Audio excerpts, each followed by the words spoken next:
Hello, everyone. Welcome back to Career Growth Hub.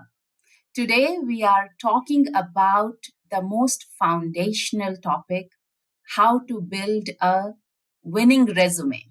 So, what all goes in the structure of a resume, and what are those basics that we must take care of? So, first thing first, in order to structure a winning resume, you have to have some basics in place. First, contact information. So, you should have a clear and updated contact information in as a foundation of your resume. It includes your full name, your contact number, email address, LinkedIn profile, which is optional, but it's always good to have it, and the location. Now, make sure to use a good font and size to stand out your full name, because remember, it represents you. Your contact number, it should be a reliable phone number where you can get a message as well. Your email address should be the one that you use, not the one that you might have forgotten about. And as far as your LinkedIn profile goes, it should include your link, ideally. But if you don't have a LinkedIn profile, I encourage you to go build one now. And as far as your location is concerned, make sure that your city or the state where you belong is mentioned, though it's optional, but still recommended. Now, keeping this information accurate is really important. And it should be easily accessible for your potential employer. So, ideally, it should be on top of your resume. Second, a professional summary or an objective. A professional summary or an objective acts as a snapshot of your career and your intentions. So, let me give you some tips to craft this section. So, first, it should be concise.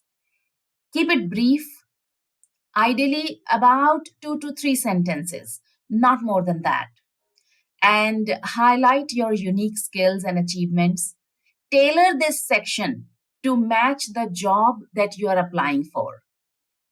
And make sure that it showcases your career goals.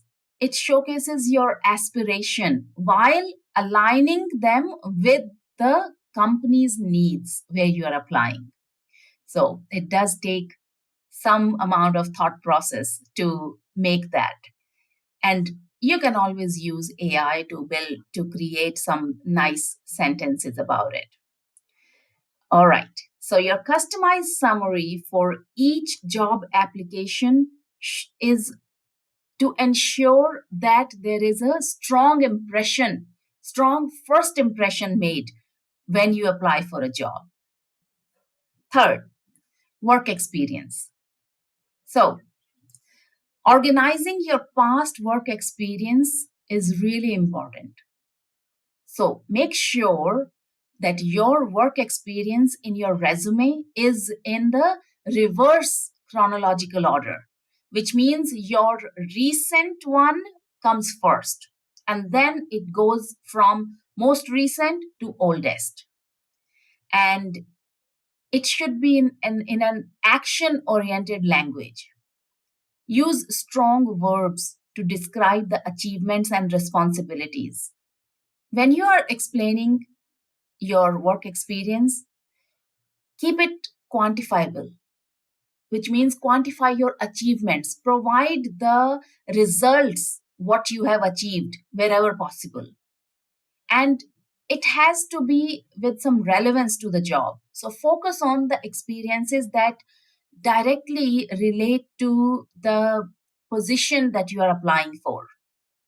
So by tailoring this work experience section, you can highlight your accomplishments, your responsibilities, and also showcase your relevant skills.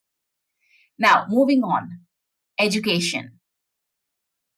To present your educational qualification effectively, Let me give you some tips. First, formatting. So list your degrees and certifications in the reverse chronological order, just like your job experience. So, which means the most recent one to the oldest. Second, include some relevant information in it, like what was your GPA, or what grade did you achieve, or how much percentage did you get, or what year did you do it, and if it's been a really long time. And include some relevant coursework for anyone who's a student or a recent graduate. This helps you fill in some space in your resume as well and gives some relevant information. Now, there are some sort of information that is not really required.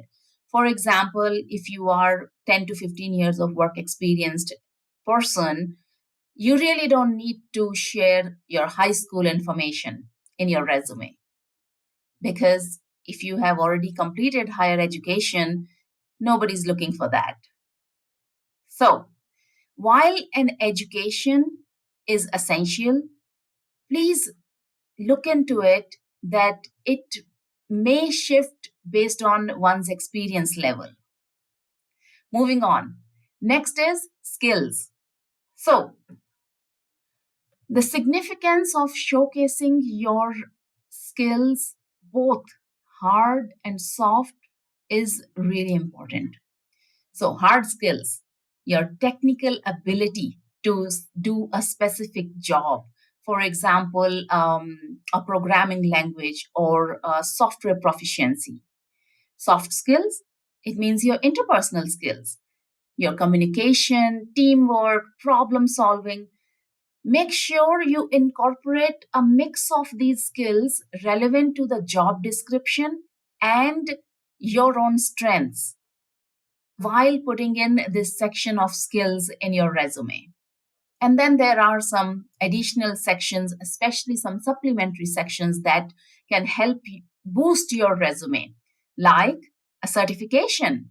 So, any industry specific certification or a course relevant to the job that you may have done, make sure to highlight that.